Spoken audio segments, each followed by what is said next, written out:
سەرباری ئەوەی ماوەی چەند ساڵێکە ڕەوشی ئەمنی پارێزگای دیالە ناجێگیرە و لەگەڵەوەشدا کێشە سیاسیەکانی نێوان لایەنەکان کاریگەری نەرێنی لەسەر ئەو پارێزگایە بووە.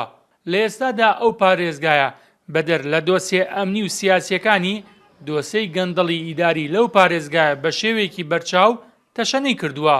ئەندامێکی ئەنجومەنی پارێزگای دیالە ئەوە ناشارێتەوە کە دۆسەی گەندەڵی جومگە سەرەکیەکانی ئەو پارێزگایی گرتووەتەوە.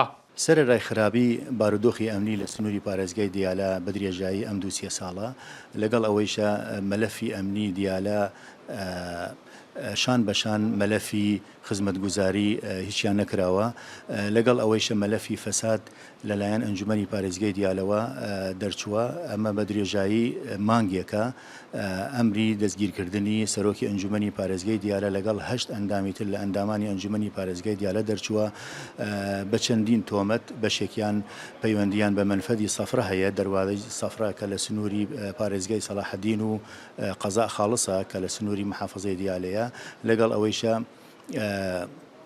مەلەفی هاوردنی 100,000 تەن کاشی سیرامیک لە خوارو بۆ دیالە و لەلایەن خۆمانیشەوە بۆ خوارەوە بۆ چەند شوێنی تر بەبێ گومرگکردن بە نووسراوی ئەنجومەنی پارێزگای دیالە، لەگەڵ ئەوەیشە چەندین مەلەفی فەسادی تر هەیە لە دیالە.